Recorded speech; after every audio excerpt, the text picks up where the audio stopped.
Welcome to Solutions with Courtney Anderson. I am your host, Courtney Anderson. And in this program, we are examining part 2 of a two-part episode. So we are in our MYTH Warriors series, where, of course, we have donned our protective gear, our battle implements, and we are getting out there into the world to determine, is a concept, an idea, is it credible or is it a myth, lie, trick, deception? So that's what we're doing. We're out there sort of battling these different concepts and ideas to determine, is that a myth? Or is that something that's actually credible and it may be accurate that we might need to adhere to or integrate into our decision-making process? So our specific topic today is, I'm scared. My fear is holding me back in life. I am scared.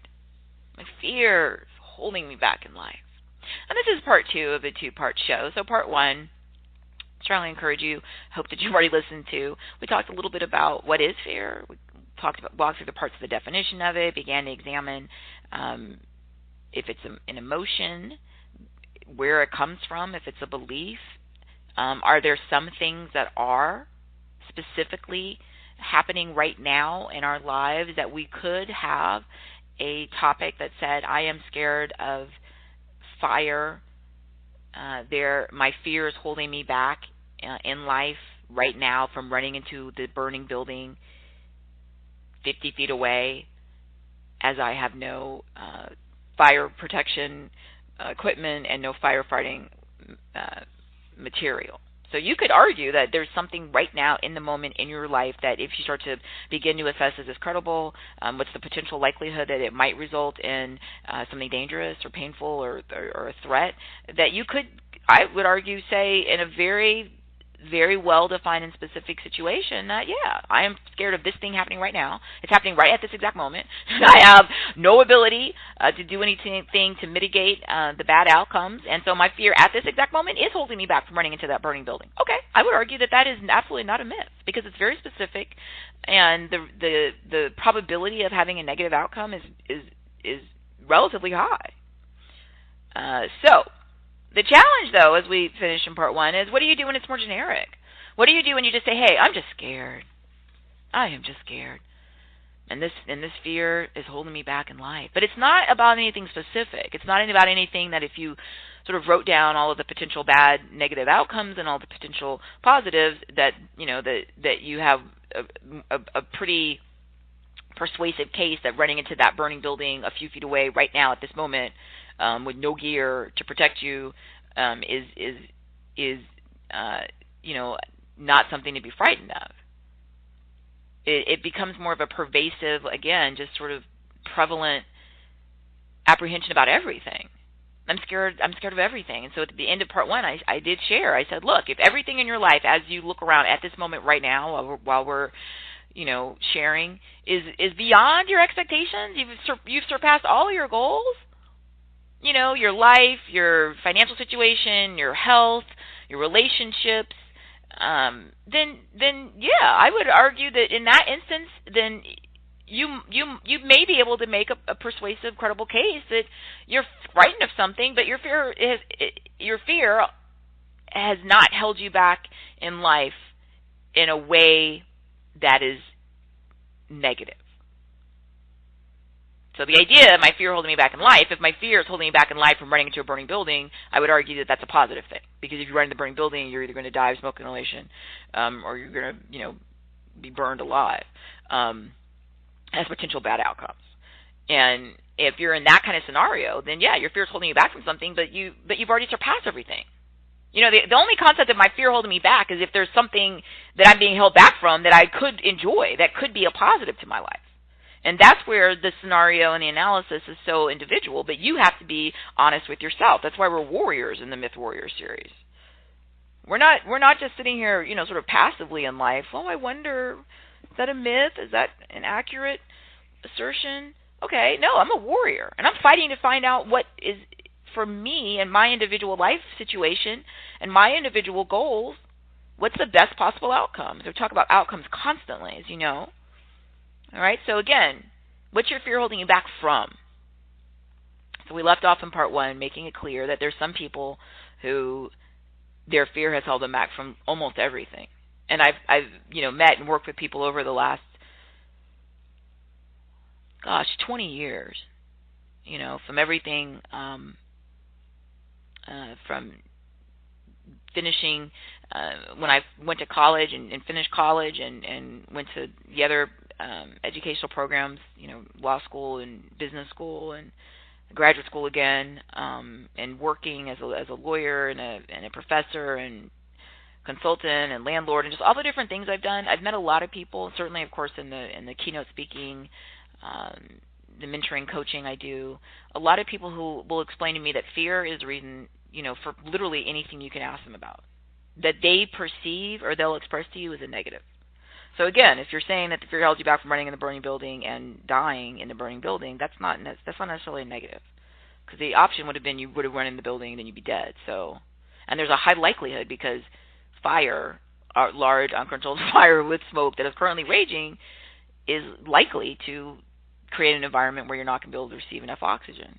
I mean, this isn't your imagination. These are things that you could measure and that you could get helpful feedback to understand that these consequences are not your imagination, they're not your projection. It really is. Like, right now. That's why you don't typically run in burning buildings. So, unless, of course, you're a professional and that's your job. So the question is, what's the fear holding you back from? And again, like I left off in part 1, and I'll share here again now. If you feel like you've not been held back from anything, in fact you've far surpassed everything you could have dreamed of, then the fear is not holding you back from anything that was negative, right? The thing that people come to me and I said they basically give me an example for everything is about fear is when their argument is that there has been a negative outcome. So they'll explain to me that their fear held them back from obeying the law. Their fear held them back from if they're a student, submitting their assignment. Their fear held them back from getting a better job or applying for a better job or even submitting their resume. Their fear held them back from leaving a negative work environment or a negative personal relationship or a place where they felt there were no opportunities, or just fear. Their fear is, fear is sort of this catch-all, well, hey, what could I do? I'm scared. So, since I'm scared and I have the fear, my fear is the one that held me back. I didn't hold myself back in life, right? I'm not the one who didn't, do what I could to get a better job or move to a safer environment or to, make myself be a partner in a healthier family relationship. I'm not the one. That wasn't me. That was the fear. Fear did that. Fear is the one that held me back. Fear is a powerful thing.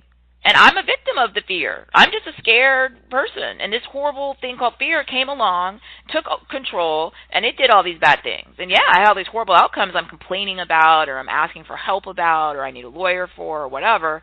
But none of it is my responsibility. All of it is, it's fear's fault. I didn't do it. Fear did it. And I think that's as the show, as part 1 and now, of course, part 2, as weird as it's titled generically, I'm scared. My fear is holding me back in life. That's the utilization of this show topic that is the one that I really wanted to explore. So we tried to sort of narrow down some options, maybe with a different show topic that was more specific to a current event that may actually have a high probability of a bad outcome, that you're not necessarily in a situation where the topic is a myth, right? The running in the burning building thing. We also talked about if you're in a situation where you've surpassed all your goals, and it is just joy, contentment, peace, intellectual challenge, everywhere you look, then also your fears not held you back from anything because you've surpassed everything. So there's another option. We're talking about people whose argument is that they are lacking something or they're upset about something, but then they're blaming it on this thing called fear. And then they're telling me that they would have done it or could have done it or might have done it, but fear held them back.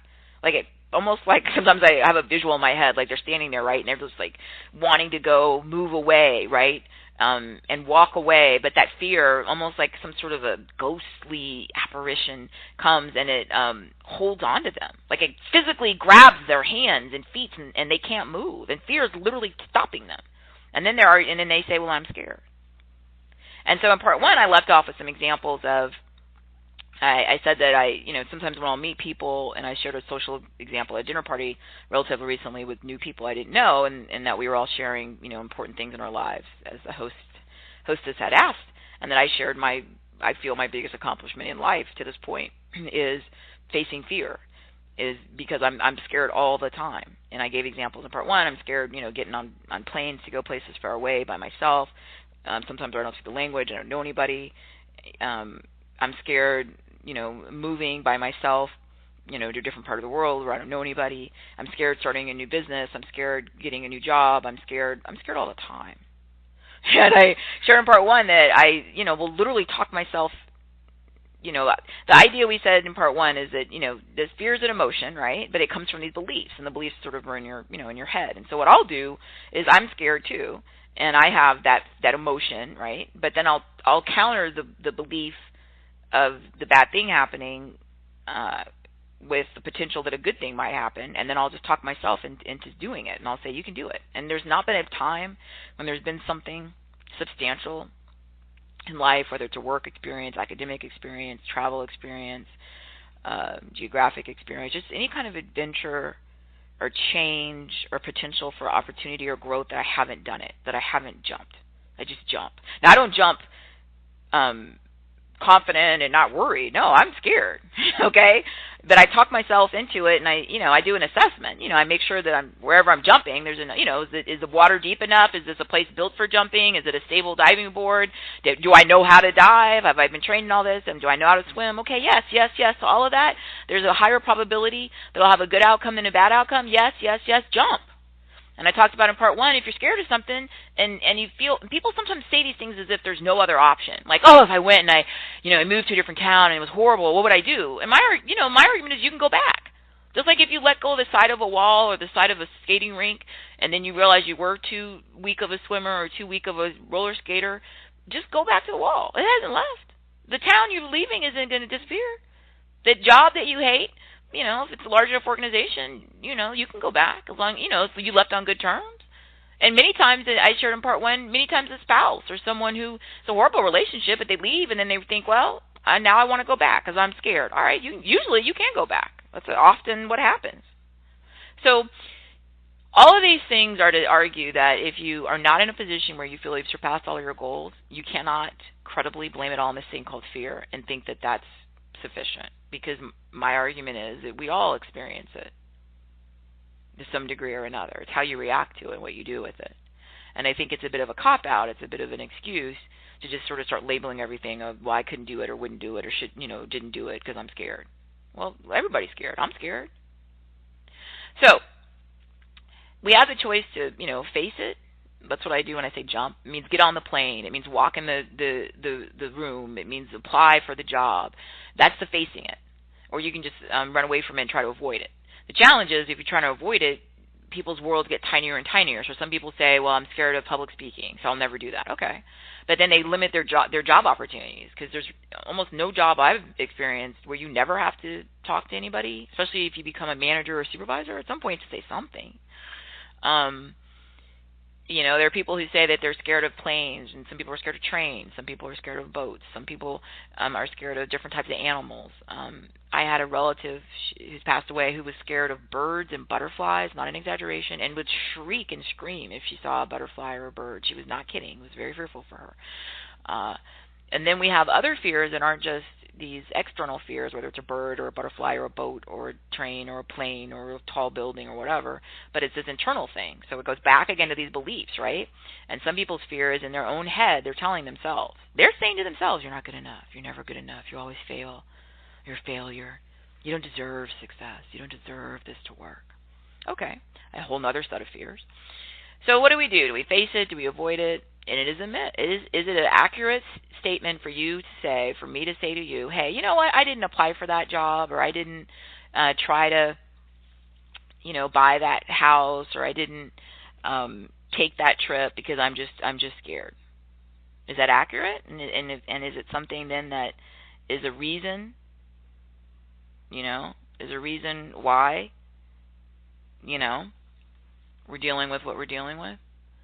Or is that something that we need to put on our warrior battle gear and get really, really aggressive?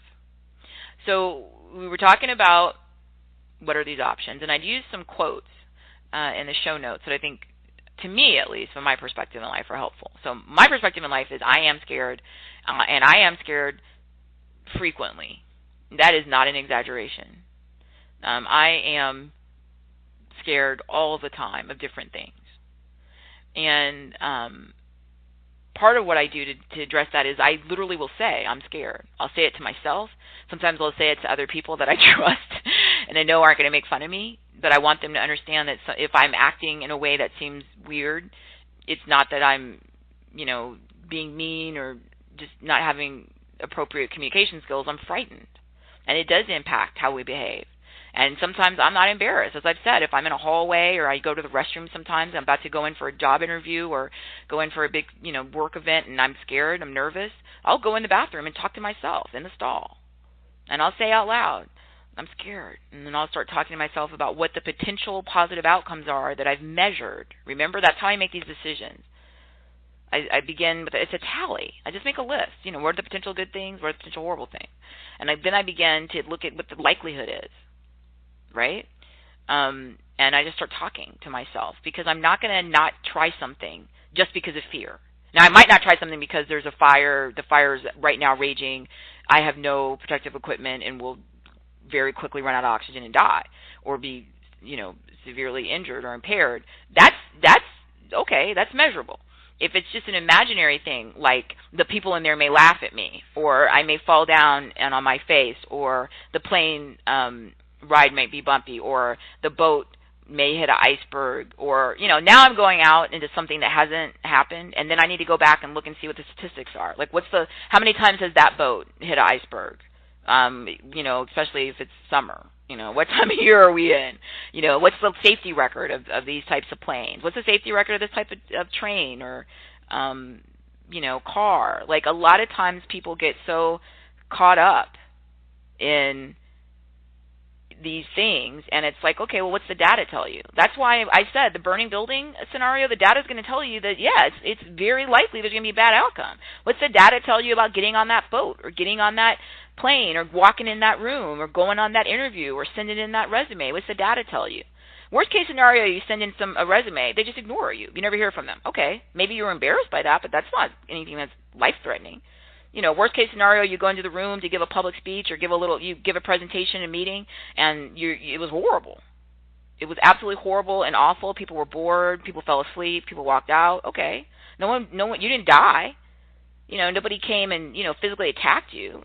They were bored. All right, that was bad, but it wasn't. You have to look at this, and you can't get off on these tangents of what could happen because then anything could happen. And then I tried at the end of part one to say, look, people talk themselves in all types of very unhealthy outcomes, right? People who sometimes their fears, literally they won't leave their own dwelling or their own room in a dwelling because they have the fear of going outside of that room or going outside that dwelling. There's been, I believe, I don't know. There's been depictions in media and popular culture of people who bring sort of excessive material into their physical space, and they call them hoarders. And people sort of are amazed, how do they do that? And a lot of times it's fear. I'm scared to go outside. And people get to a point where they stop doing, their worlds become so tiny that they cease to exist, which brings me to the first quote. So the first quote, you'll see in the show notes, is from Eleanor Roosevelt, and Eleanor Roosevelt was the longest-serving First Lady, so the wife of the U.S. President of the United States, and she was spoused to FDR Franklin Delano Roosevelt, who had the longest-serving President of the United States. And so the quote from her in the show notes is, "We all know people who are so much afraid of pain that they shut themselves up like clams in a shell, and giving out nothing, receive nothing, and therefore shrink until life is a mere living death." So obviously I'd selected this quote because it ties into, of course, what I was saying leading into it. This idea that you set yourself off, right? Like a clam in a shell. Because you're scared. You're scared of pain. You're scared of a threat. You're scared of a bad thing might happen. And so there you are, and you feel like, okay, I'll be safe in my shell. It's what like people do sometimes maybe in their where they live, they just feel safe, so they just don't want to ever go outside that room or go outside that apartment or that house because they feel that they're safe in the inside, right? They're trying to keep the bad things out. And as the quote says, giving out nothing, receiving nothing, right? Because the only way that you stop the pain from coming in is you also stop anything from going out. You can't have sort of a porous membrane around you, because then if you can send out emotions and interaction, then pain could come in, right? The only way to keep, I think what people start to think, the only way to keep pain out, I'll just stop everything from going out, which also stops things from coming in. It stops things from going out and from coming in. And so as the quote said, giving out nothing, receiving nothing, and therefore shrink until life is a mere living death. I find this to be an incredibly powerful quote, because to me it encapsulates this entire concept that we're trying to determine, is it a myth that I'm scared and my fear is holding me back in life? And I think what Eleanor Roosevelt was saying is, okay, this happens. People are frightened of so much afraid of pain, so they just try to make themselves safe. They think I can just give myself a barrier and then the bad thing won't happen. And you do that, and you stop anything bad from coming in, and you stop anything good from going out, or vice versa, and you give out nothing, and you receive nothing, and you shrink until life is a mere living death. I actually don't think that's an over-exaggeration. I do think that people can put themselves in a situation where they're not, forget surpassing your goals, forget meeting your goals. They just are literally in that living death, because there's no growth, there's no challenge, there's no beauty, there's no interaction, there's no feeling, but you're not alive. And I really encourage you, for people who struggle with this and think, oh, I just have to, stop the things I'm scared of, whether it's the plane or the speech or the spider or the bird or whatever, your list is so long. And I'm not saying that there aren't things I'm scared of that I don't try to avoid, like snakes. Oh, I'll own that. But if I see a snake, do I just quit going outside? No.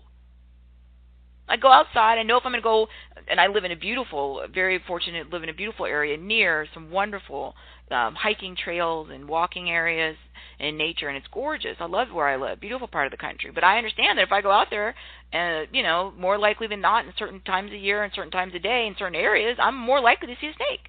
I understand that.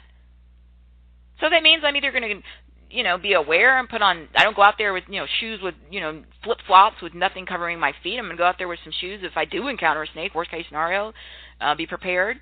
And the other thing is, be alert. But I'm not going to not go out and take in the beauty of this wonderful part of the world and the opportunity to be out and breathing in this, these experiences and this air just because I'm scared of a snake. That's silly. It doesn't mean I'm also going to go, and fly to a part of the world where there's a large area of snakes in their natural habitat, and just sort of plunk myself down there where there's an incredible likelihood that I'll be around, animals that aren't sort of little snakes I might encounter on the hiking trail, but maybe very large snakes in their natural environment that I put myself at very high risk around, and then I may be, subject to, some sort of not awesome outcome. You've got to make calibrated decisions, right? And how do you make a calibrated decision? What we've been talking about. You got to sit down and realize, where is this idea coming from? Is it based on the reality? Okay? If you're frightened and totally frightened then of boats, then probably you don't want to go into a profession or a job where you're required to work on a boat. I have to mention this anecdote. This was a very long time ago, and it was sort of a distant relative or friend of a relative. So the person was telling the story that they'd gone and they joined the United States Navy, which is the military branch of the nation's protection that is engaged in water. So the Navy ideally is like on a boat or a ship or submarine or something, and you're out, patrolling in the water, or you're working in an area that analyzes water. In other words, there's a high likelihood if you join the Navy that you're going to have to be around some kind of water. So the person shared that they joined the Navy. This is not me exaggerating or making this up. They joined the Navy. They said they had never been near water. They had never seen water because they lived in sort of a landlocked area. They'd never been swimming or anything of this nature. And then when they got into the training, they did join the Navy. But when they got into training, they made them, part of their basic training, they were, being exposed to water, learning, I guess, I don't know all the details, but they were put in like a swimming pool. And the person was so frightened because they're scared of water, right? They're scared of swimming or bodies of water, any type of water, that they, I can't remember if they quit or they were, they had to leave. But I couldn't believe that you have this petrified fear of water, which shouldn't inhibit you from, having a nice day at the beach or taking an event maybe in a nice, safe boating or cruise or something. But why would you sign up for a job where the entire job is going to be in water or on water? I mean, that's not logical. See, that's somebody who's not making a decision. Again, the totality of the facts.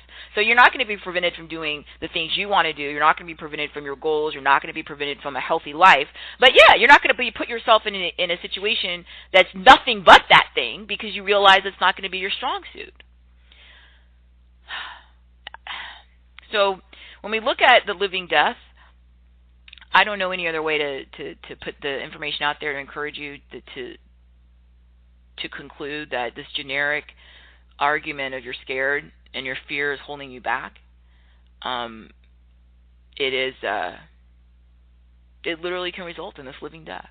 And I'm going to make the argument that in that situation, sort of a generic excuse in life, it is absolutely positively a myth. It's not true. Your fear is not holding you back. You're holding you back. Everybody's scared, so you're not special. You're not the only one who's scared. People are scared of different things. So you either give in to never doing anything in the living death, or you're gonna find a way to make healthy choices and decisions and get out there and meet those goals and surpass those goals and face that fear. The final quote is a relative actually. Eleanor Roosevelt's uncle had been president prior to her being First Lady. And he is Theodore, or Teddy Roosevelt, and he was the 26th President of the United States. So, interesting person, a historical figure.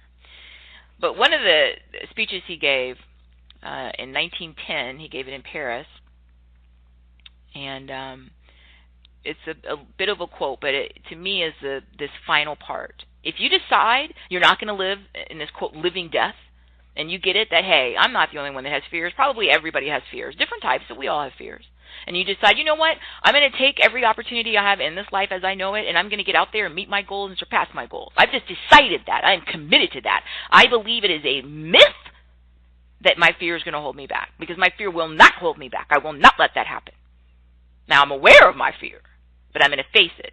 So after you make that decision, here's, I think, some of, again, the positive possible outcomes if you're facing the fear of public speaking, or facing the fear of submitting the resume, or facing the fear of, whatever action it is. So here's this quote from Teddy Roosevelt. "It is not the critic who counts, not the man who points out how the strong man stumbles, or where the doer of deeds could have done them better.